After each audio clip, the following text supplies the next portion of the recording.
Is the southern border secure? I think the southern border represents a massive security threat. So what we've heard from you today is that fentanyl has become a really big problem and that you're having to put more resources to it. Is that correct? Towards fentanyl, yes. Yes, we are. And the related gangs. I mean, you just retailed some of the story. Right. So this all happened over the last couple of years as the border has become unsecure. Is the southern border secure? Well, again, we're not, I want to defer to the Homeland Security, which is responsible for the physical security of the building. I will just tell you from the FBI's perspective that we are seeing all sorts of very serious criminal threats that come from across the border. And getting worse, correct? You're putting more assets towards it? We certainly do. We have, as I said... So it's becoming more of a priority for you? It is becoming more and more of a priority for us. Yes. So in the Durham report, and we heard from Mr. Durham just a couple weeks ago, he said the FBI failed to uphold the important mission of strict fidelity to the law, and that predates you. Do you agree with that statement that Mr. Durham made? Yes, I do. Was Russia collusion a hoax?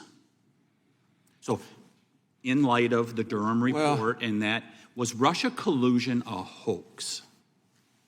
What I would say is this. One as to the Durham report itself, and one as to the issue of Russia malign influence. As to the Durham report itself... Be quick.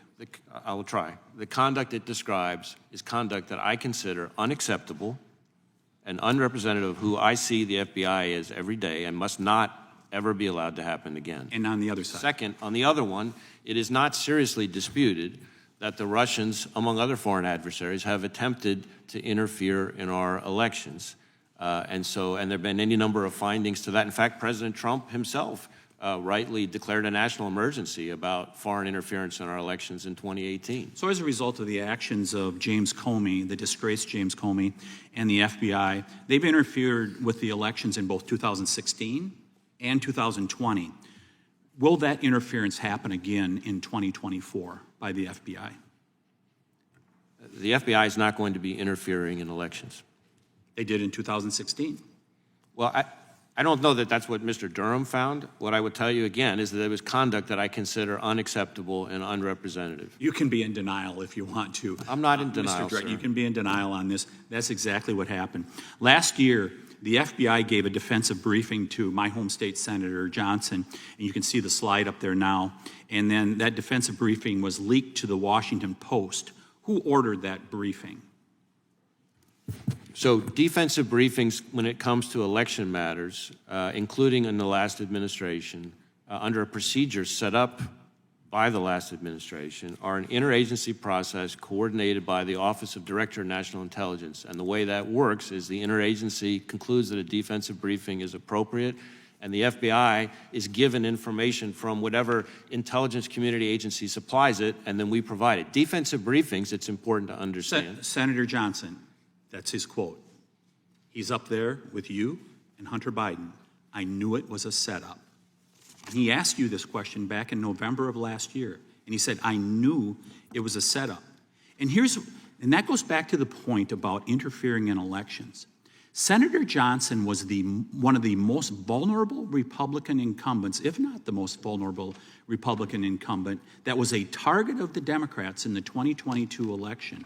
And then you see this briefing happen, and he knew what was happening, that there was someone or some people within the FBI and the intelligence arena that were going after him.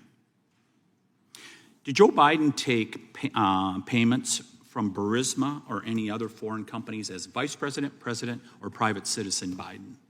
As you may know, there is an ongoing investigation being led by the U.S. Attorney in Delaware, Mr. Weiss, appointed by President Trump in the last administration, that our Baltimore field office is working with, and I would refer you to him as to what, if anything, can be shared. So the president is under investigation. I'm not going to confirm or speak to who is or isn't under investigation for what. I'm simply going to tell you. So he's not under investigation? I didn't say that either. By long-standing department policy and practice, I'm not going to be confirming or denying who is or isn't under investigation or for what. Thank you. I'll close with this.